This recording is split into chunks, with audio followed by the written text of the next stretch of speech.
রাজা জ্ঞানের রাজা রসিক রাজা গোপাল ভাঁড় হাসির রাজা জ্ঞানের রাজা রসিক রাজা গোপাল ভাঁড় হাসির রাজা।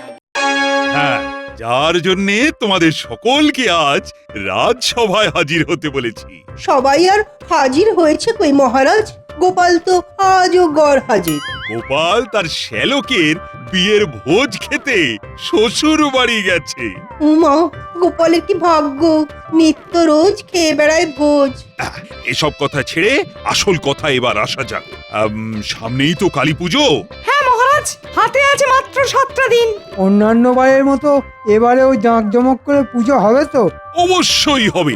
জাঁকজমক করে পুজোর সাথে নরনারায়ণ সেবাও হবে। পুজোর রাতে কৃষ্ণনগরের সকল প্রজারা ভোগের প্রসাদও পাবে। খরচের ব্যাপারটা ভেবে দেখেছেন তো? নিশ্চয়ই ভেবে দেখেছি। আর গোপালের বুদ্ধিমতো প্রতি মাসে রাজকোষে কিছু কিছু করে টাকা জমিয়েও রেখেছি। ভারী আশ্চর্যের ব্যাপার তো, আপনি রাজকোষে টাকা জমালেন আর মন্ত্রী হয়ে আমি সেটা জানতে পারলাম না। তুমি জানলে তো দুদিনেই ওই টাকা ফুরুত করে দিতে। হ্যাঁ, মন্ত্রী মশাইয়ের যা হাত টান। খবরদার সভাকবি, মুখ সামলে কথা বলবে বলে দিচ্ছি। এ বাবা, রেগে যাচ্ছেন কেন? আমি তো এমনি এমনি বললাম, দুষ্টু। শোনো, এখন শুধু সবাইকে দায়িত্ব নিয়ে কাজ করার পালা। রাজপণ্ডিত, তোমার ওপর কিন্তু মায়ের পুজোর ভার। আপনি নিশ্চিন্তে থাকুন মহারাজ, মায়ের পুজোর কোনো ত্রুটি হবে না। সেনাপতি, আজ্ঞা করুন মহারাজ। তুমি সামলাবে নরনারায়ণ সেবার দিকটা, আর পুজোর রাতের ভোগের প্রসাদ বিতরণের দায়িত্বে থাকবে গোপাল আর বিজ্ঞানী। রাজবৈদ্য, তুমি থাকবে মণ্ডপ সজ্জার দায়িত্বে। আর আমি কি সামলাবো? তুমি সামলাবে নিজেকে। বিদ্রুপ করছেন মহারাজ? আরে দূর, বিদ্রুপ করব কেন? তুমি আর আমি ঘুরে ঘুরে সব কিছু তদারকি করে বেড়াবো। হ্যাঁ, কাল তোমরা সকলে এসে প্রয়োজন মতো টাকা নিয়ে যেও। হ্যাঁ বাবু, আরেকটু দি। দেবে? তা কি আছে তোমার এই বালতিতে? আগে পাঁঠা। তা কিরকম পাঠা? গাছ পাঠা নাকি মাঠ পাঠা? আগে মাঠ পাঁঠা। তাহলে দাও। আহা, করো কি বারবার দিতে গেলে তোমার হাত ব্যথা হয়ে যাবে বাপু। তার থেকে পুরো বালতিটাই আমার আসনে বসিয়ে দাও না। হ্যাঁ, পুরো বালতি পাঁঠা। এখন বয়স হয়েছে তাই, না হলে বলতাম গোটা পাঁঠাটাই বসিয়ে দিয়ে যাও। এই খবরদার বলছি, এত মাংস তুমি খাবে না। হ্যাঁ, বিরক্ত করো না গিন্নি, বিরক্ত করো না। ভোজন আর নিদ্রার সময় বিরক্ত করা আমি পছন্দ করি না গিন্নি। তাই বলে এই বয়সে তুমি এক বালতি পাঁঠার মাংস খাবে? হ্যাঁ, আহা, বাধা দিস না মা, বাধা দিস না। জামাই আমার চিরকাল খেতে ভালোবাসে, তাই খেতে দে। ব্যাস হয়ে গেল। শাস্ত্রে বলেছে শাশুড়ি মানে মা, তা মাতৃ আজ্ঞা কি অমান্য করা যায় গিন্নি? দাও ভাই, দাও দাও, পুরো বালতিটাই বসিয়ে দিয়ে যাও। হ্যাঁ,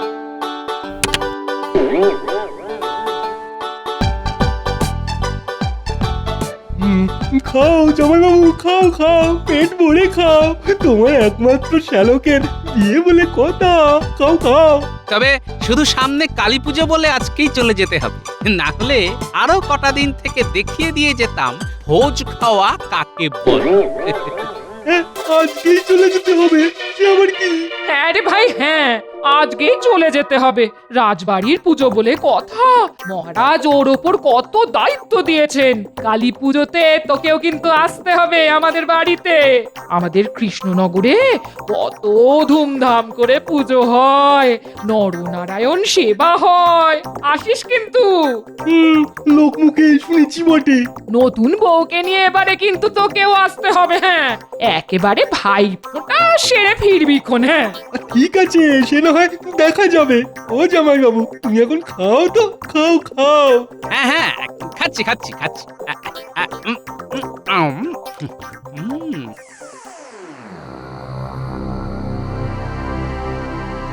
খবর পাঠানো সত্ত্বেও ব্যাটার ছেলেদের এখনো দেখা নেই। এসে গেছি মন্ত্রী মশাই। এত দেরি করলি কেন? হ্যাঁ, দিন সব লাট সাহেব বনে যাচ্ছিস নাকি? লাট সাহেব কি খুব বড় কোনো সাহেব? হ্যাঁ, খুব বড় সাহেব। তাহলে নিশ্চয়ই তার খুব দাম। দাম তো বটেই। কি মজা! কাপড় লাট হয়ে গেলে তার দাম কমে যায়, আর সাহেব লাট হয়ে গেলে তার দাম বেড়ে যায়। কি মজা, তাই না? আচ্ছা, এসে স্টক প্রক্রি করে যাবি নাকি কাজের কথা কিছু শুনবি? হ্যাঁ হ্যাঁ, সে তো শুনবই। কিরে ঘটা, শুনবি না? হ্যাঁ হ্যাঁ হ্যাঁ, শুনবই তো।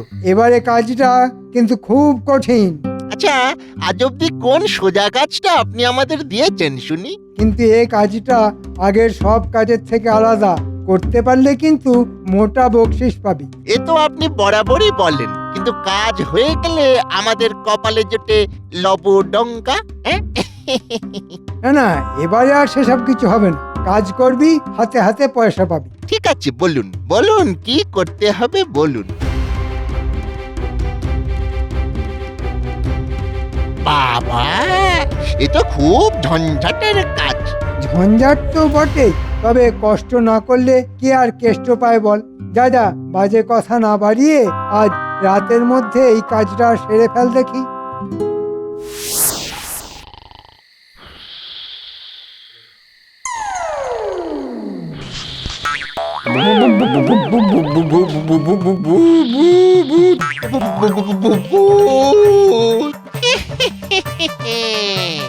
এই দুজনকে আজ খাবো।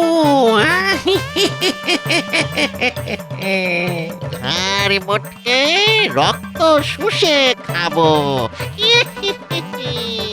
ওরে বাবা রে, ওরে বাবা রে, ওরে বাবা রে।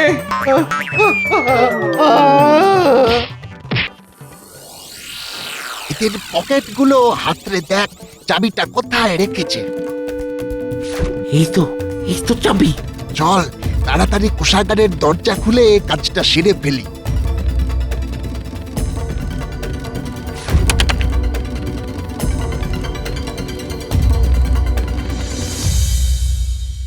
ধুর, সব হয়েছে তোমার জন্য। আমার বাপের বাড়ি থেকে বেরোতে এত দেরি করে ফেললে যে সারা রাত গরুর গাড়ি ঠেঙিয়ে বাড়ি ফিরতে হচ্ছে। ওহ বাবা রে! আচ্ছা, এতে আমার দোষটা দেখলে কোথায়? মানছি ভরপেট খেয়ে একটু ওই তন্দ্রা মতো এসে গিয়েছিল, কিন্তু মাঝ রাস্তায় গাড়ির চাকা যদি খারাপ হয়ে যায় তাহলে আমি আর কি করতে পারি বলো? বাবারে বাবা। ওহ এই সারা রাত জাগার পর এখন কিন্তু বাড়ি গিয়েই ভাত বসাতে পারবো না। হ্যাঁ, ওরে বাবা। ঠিক আছে, রান্না করতে হবে না, ওই মুড়ি আর দই দিয়ে ফলার করব। এই মন্ত্রী মশাইয়ের বাড়ির পিছনে কারা যেন মাটি কোপাচ্ছে না? নেমে একবার দেখতে হচ্ছে। খবরদার গাড়ি থেকে নামবে না বলছি। কে কার মাটি কোপাচ্ছে তাতে তোমার কি? হ্যাঁ, যেমন বসে আছো চুপটি করে বসে থাকো।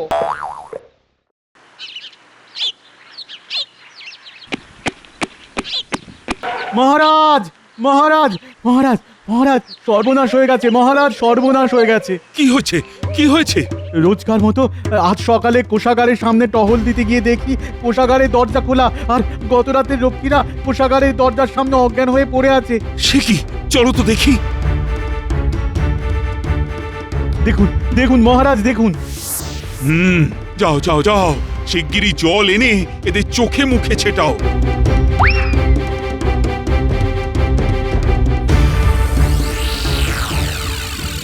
সর্বনাশ! সিন্ধুক খালি, ভেতরে কোনো টাকা পয়সাও নেই। সব টাকা তো আমি কালী পুজোর জন্য রেখে দিয়েছিলাম। কে নিয়ে গেল? হায় হায় হায়, এখন আমি কি করব? আমি কোথায়? ওরে হতভাগা, জ্ঞান হারিয়ে কোষাগারের দরজার সামনে অজ্ঞান হয়ে পড়েছিলি। দেখ তোদের সামনে কে দাঁড়িয়ে আছে, দেখ। মহারাজ আপনি এসেছেন? এতদিন রাত জেগে কোষাগার পাহাড়ে দেবার কাজ করে আসছি মহারাজ, কিন্তু কাল রাতের মতো ঘটনা কোনোদিন ঘটেনি। রাত তখন গভীর, হঠাৎ দেখি সামনে দুটো ভূত। তারা বললো আমাদের খাড় মোটকে রক্ত চুষে খাবে। না, তারপর আর কিছু মনে নেই মহারাজ। এদিকে তো রাজকোষ থেকেও সব টাকা পয়সা উধাও হয়ে গেছে। এখন যে কি করে কালী পুজো হবে কে জানে। যাও যাও যাও, এক্ষুনি সব পারিষদদের খবর দাও, সকলে যেন রাজসভায় এসে আমার সঙ্গে দেখা করে। ও হ্যাঁ, আরেকবার গোপালের বাড়িও ঘুরে যাও। ও যদি শ্বশুর বাড়ি থেকে এসে থাকে তাহলে ওকেও ডেকে এনো। যথা আজ্ঞা মহারাজ।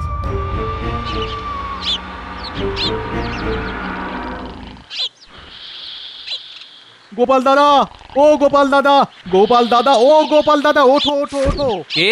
আমি রাজবাড়ির রক্ষী। কি ব্যাপার? কাল রাতে ভূত এসে রাজকোষ থেকে সব টাকা পয়সা নিয়ে গেছে গো।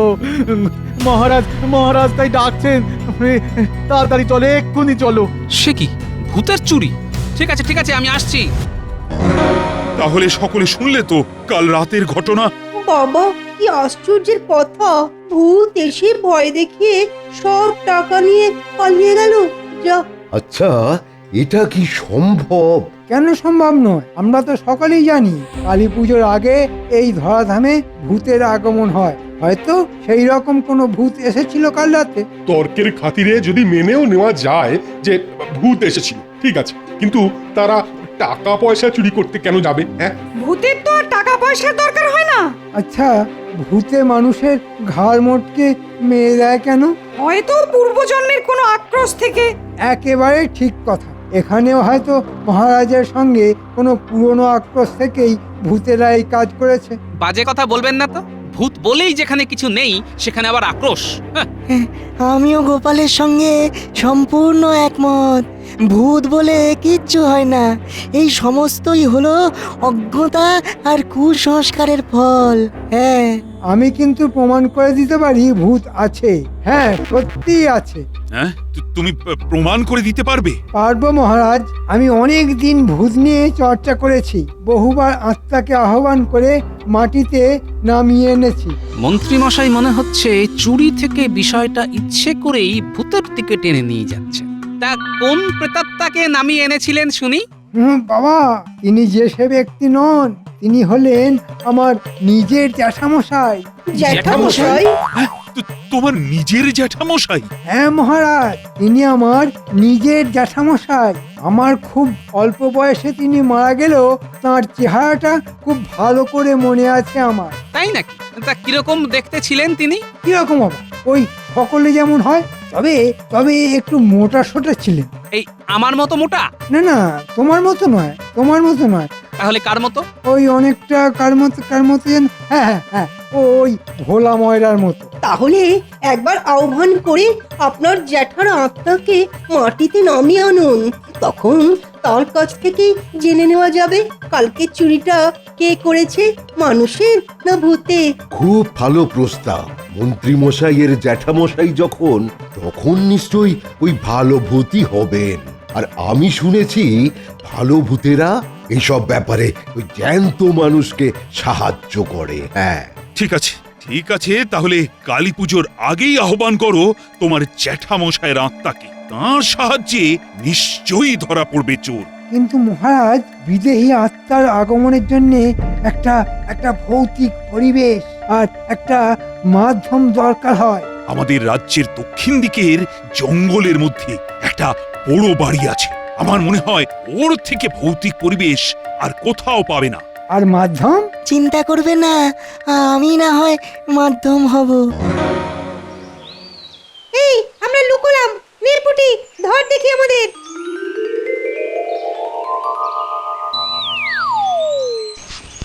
দেখলি তো? হ্যাঁ, ওই মন্ত্রী মশাই এবারেও আমাদের কেমন ঝুলিয়ে দিল। ঠিক বলেছি।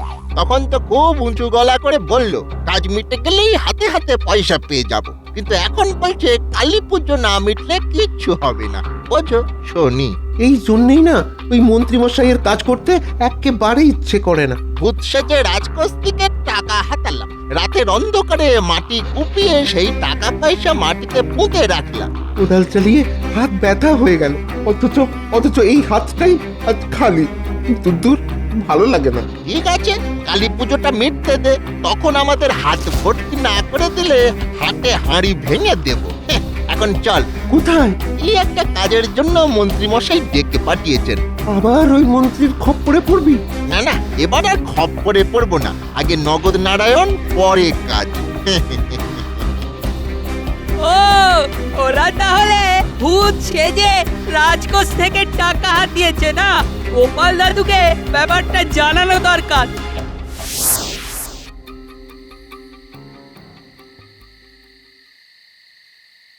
বলিস কি রে গুলটি? তাহলে মন্ত্রীর কথা মতো বটা ঘটাই এই কাণ্ড ঘটিয়েছে। তাই তো ভাবি ভোর রাতে মন্ত্রীর বাড়ির পেছনে মাটি কোপানো হচ্ছিল কেন? ঠিক আছে, ভূত দিয়েই মন্ত্রীর ভূত ছাড়াতে হবে। তাই করো দাদু। তোদের কিন্তু একটা কাজ করতে হবে, বুঝলি? কি করতে হবে বলো, আমরা ঠিক করতে পারবো। খুব ভালো, তাহলে অন্য দিকগুলো একটু গুছিয়ে নিয়ে তোদের বলবো। এখন তোরা সব বাড়ি যা।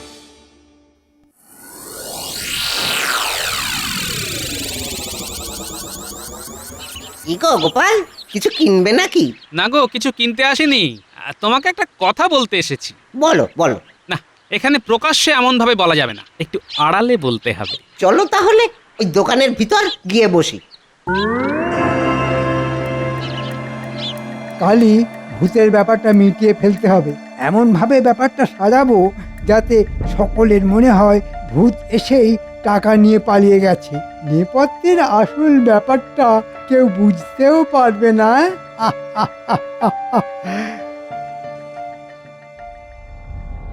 কি বলছো গোপাল?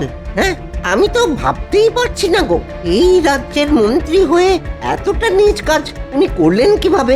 তাই তো বলছি, যেমন করেই হোক কালী পুজোর আগেই ওকে হাতে নাতে ধরে চুরি যাওয়া সব টাকা উদ্ধার করতেই হবে, না হলে যে মায়ের পুজো বন্ধ হয়ে যাবে ভাই। ঠিক আছে ঠিক আছে, এই টাকা উদ্ধারের জন্য তুমি আমাকে যা করতে বলবে আমি তাই করব। হ্যাঁ,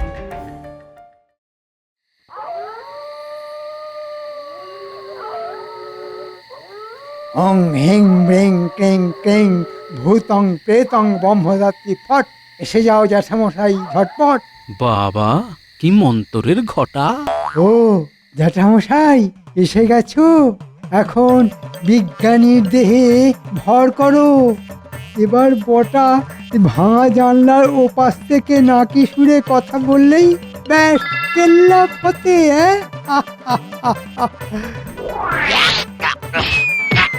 বাবারে বাবারে, ও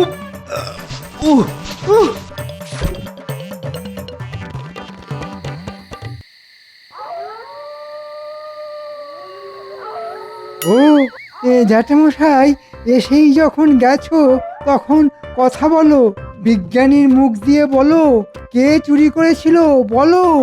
ভুতুড়ে পরিবেশ তৈরি করার জন্য বটা ঘটা আবার ধোঁয়া দিচ্ছে। হ্যাঁ, বাহ বাহ, ব্যাটাদের বুদ্ধি আছে দেখছি। এসো জ্যাঠামশাই এসো, এই বিজ্ঞানীর দেহে প্রবেশ করো। হতচ্ছাড়াদের বাড়াবাড়িটা একবার দেখেছো? হ্যাঁ, বলেছিলাম জানলার ওপাশ থেকে নাকি সুরে কথা বলতে, তা না একেবারে ঘরের মধ্যে এসে দাঁড়ালো। হ্যাঁ, এ কি জ্যাঠামশাই, কোনো শরীরকে মাধ্যম না করে একেবারে সরাসরি চলে এলে যে।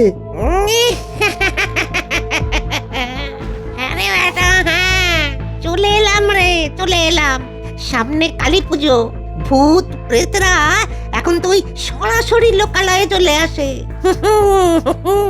তাই আমার আর কোনো মাধ্যমের প্রয়োজন নেই।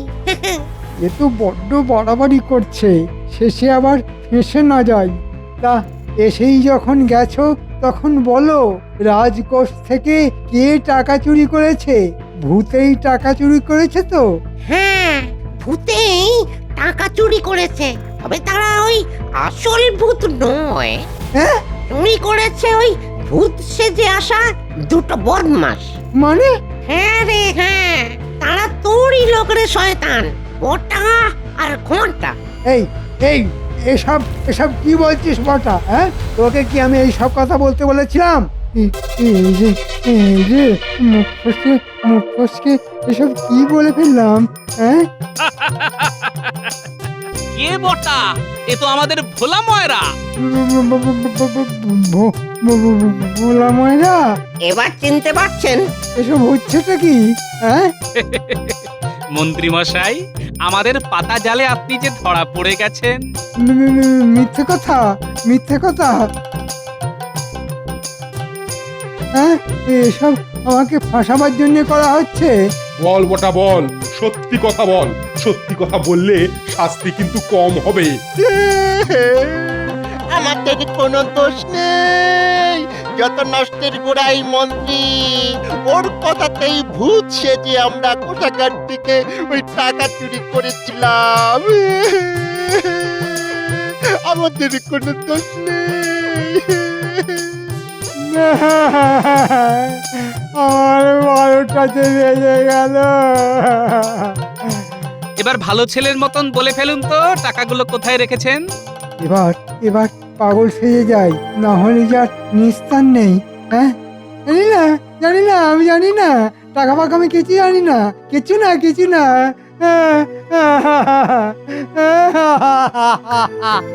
জানেন না তো, কিন্তু আমি জানি আপনার বাড়ির পেছন দিকে মাটির তলায় পুঁতে রাখা আছে। মহারাজ, আমার মনে হয় মাটি খুঁড়লেই সব টাকা পাওয়া যাবে, আর সেই টাকা দিয়ে খুব জাঁক করে মা কালীর পুজো হবে। গোপাল, তোমার জন্যই এবারও ধুমধাম করে মায়ের পুজো হবে। সকলে পেট পুড়ে মায়ের প্রসাদ খাবে। আমাদের কিন্তু পেট পুড়ে মন্ডা খাওয়াতে হবে মহারাজ। আরে তোরা আবার কোথা থেকে এলি? বারে গোপাল দাদুর কথা মতো ভুতুড়ে পরিবেশ তৈরি করার জন্য আমরাই তো জানলার ওপাশ থেকে ধোঁয়া দিচ্ছিলাম। আমিও যা করেছি সব ওই গোপালের কথায়। হ্যাঁ, গোপালই আমাকে ওই আড়াল থেকে বটা ঘটার উপর নজর রাখতে বলেছিল। সত্যি গোপাল, তোমার বুদ্ধির কোনো তুলনা নেই। চলো চলো তাহলে সকলে এবার ফেরা যাক। আমাদের কি হবে মহারাজ? তোরা দুই হতভাগা আর মন্ত্রী থাকবি কারাগারে। সেনাপতি, এদের কারাগারে নিয়ে চলো।